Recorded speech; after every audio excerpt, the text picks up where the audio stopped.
আসসালামু আলাইকুম। আজকে আমি দেখাবো কিভাবে রেস্টুরেন্টের স্বাদে চাপ বানানো যায়। তার জন্য আমি প্রথমে মুরগির পিস নিয়ে নিলাম। এখন মুরগির পিসগুলোকে ভালোভাবে ধুয়ে নিব। আর আমি আজকে দেখাবো কিভাবে রেস্টুরেন্টের স্বাদে চাপ বানানো যায়। তার জন্য মুরগিগুলোকে পিস পিস করে কেটে নিয়েছি। এখন এগুলোকে আমি পাটায় থেতলে নিব। এবার প্রত্যেকটা মুরগির পিস আমি থেতলে নিচ্ছি। আপনারা বানিয়ে দেখবেন আমি যে প্রক্রিয়ায় বানাচ্ছি ওইভাবে স্বাদ একদম রেস্টুরেন্টে বড় বড় রেস্টুরেন্টে যেই স্বাদে আমরা চাপ খেয়ে থাকি এরকমই স্বাদের হবে। আমি কোনো কিছু মশলা বা লবণ দেওয়ার আগে মুরগিগুলো এরকম থেতলে নিচ্ছি। আর দেখুন মুরগির হাড়ের ভিতরে যে রক্তটা আছে ওটাও বের হয়ে যাচ্ছে। আমি থেতলে নেওয়ার পর আবার সুন্দর করে এগুলো ভালো করে ক্লিন করে ধুয়ে নিব। প্রত্যেকটা পিস আমি এরকমভাবে থেতলে নিচ্ছি।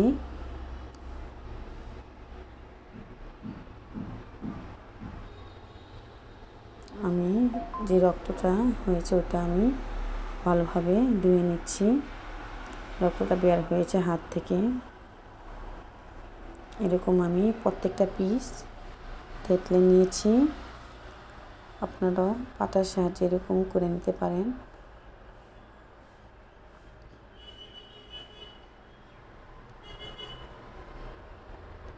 আর আপনারা বানিয়ে দেখবেন স্বাদটা একদম রেস্টুরেন্টের মতনই হবে।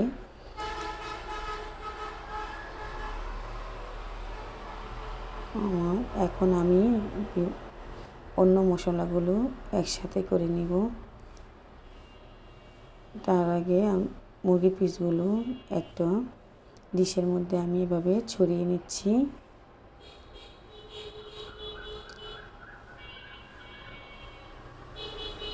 মুরগির পিসগুলো এরকম প্রত্যেকটা পিস আলাদা আলাদাভাবে যাতে থাকে, একটার পর একটা না হয় এরকমভাবে ডিশের মধ্যে আমি মুরগির পিসগুলো নিয়ে নিলাম।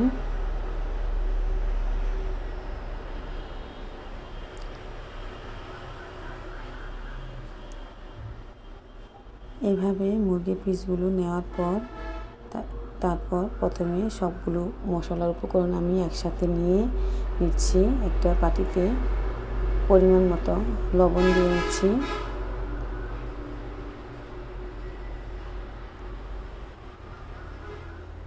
লবণ দেওয়ার পর তারপর তার সাথে হলুদের গুঁড়ো দিয়ে নিলাম।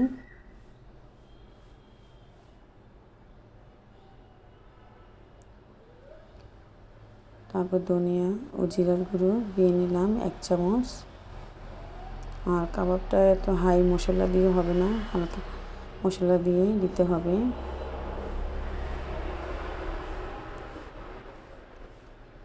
এখন হলুদের গুঁড়ো দিয়ে নিচ্ছি। তারপর তার সাথে গরম মশলার গুঁড়ো দিয়ে নিলাম 1 চামচ। এগুলো মিশিয়ে নিচ্ছি।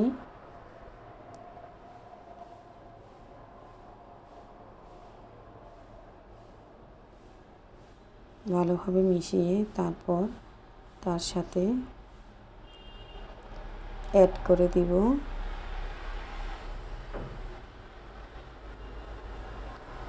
চালের গুঁড়ো 1 চামচ, 2 চামচ চালের গুঁড়ো, 1 চামচ চালের গুঁড়ো, 1 চামচ বেসনের গুঁড়ো দিয়ে নিচ্ছি।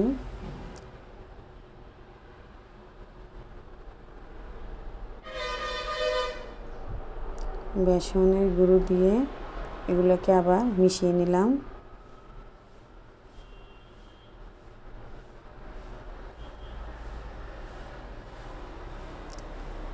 ভালোভাবে মিশিয়ে তারপর এগুলোকে আমি যে মুরগির পিসগুলো ডিশে নিয়েছিলাম ওগুলোর উপরে দিয়ে দিব। তার আগে আদা রসুনের পেস্ট আমি মুরগির মাংস উপরে লাগিয়ে নিচ্ছি।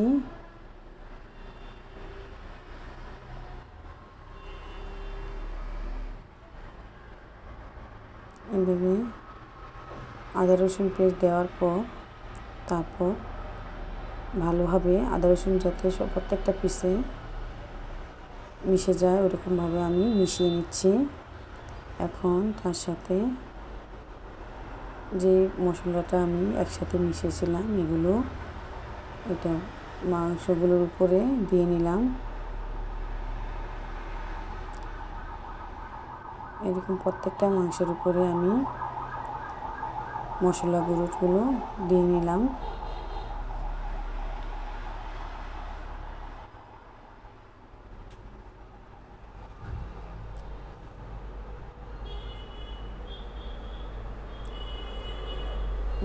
মশলা গুঁড়োগুলো এভাবে এক পাশ দেওয়ার পর তারপর আবার অন্য পাশ উল্টিয়ে এরকম প্রত্যেকটা পিস উল্টিয়ে অন্য পাশে একই পর্যায়ে প্রথমে আদা রসুনের পেস্ট এবং মশলা দিয়ে নিব।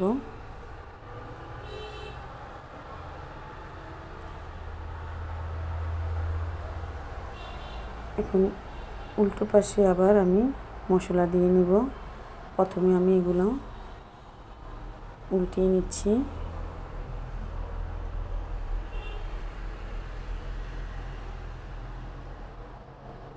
প্রথমে আদা রসুন পেস্ট দেখুন আমি ভালোভাবে প্রত্যেকটা মাংসের আদা রসুন পেস্ট মাখা হয় ওরকমভাবে আমি আদা রসুন পেস্টটা দিয়ে নিচ্ছি।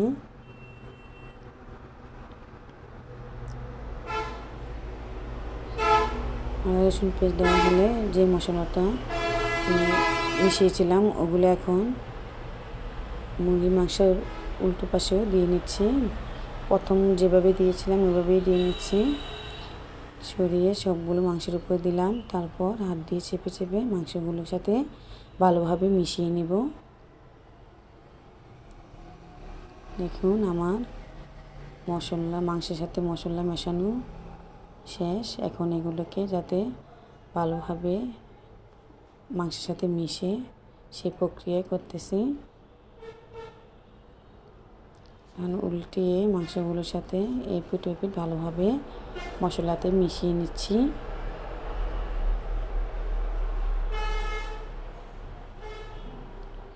এখন মাংসগুলোকে একসাথে এরকম করে রাখবো এবং একটা পাত্রে রেখে আমি নর্মাল ফ্রিজে 2-3 ঘন্টার জন্য এগুলোকে রেস্টে রেখে দিব।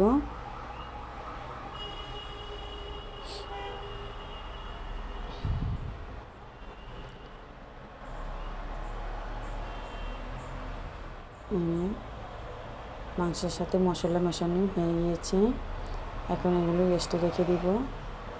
রেখে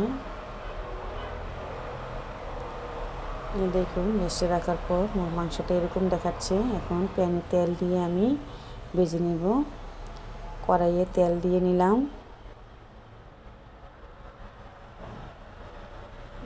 এখন মাংসগুলো দিয়ে নিব।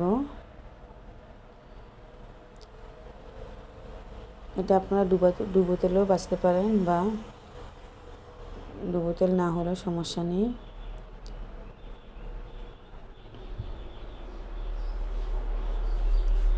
আমি সবগুলো মাংস কড়াইয়ে যতগুলো মাংস দেওয়া যায় তা দিয়ে মাংসগুলো আমি ভেজে নিচ্ছি। আর মাংসগুলো এভাবে দেওয়ার পর কিছুক্ষণ অপেক্ষা করব। যখন মাংসগুলো হয়ে আসবে এক পাশ তখন মাংসগুলো আমি উল্টিয়ে দিব। এরকম উল্টিয়ে এই পাশ কিছুক্ষণ হওয়ার পর তারপর একেবারে চেপে চেপে মাংসগুলোকে আমি ভালোভাবে রান্না করে নিব।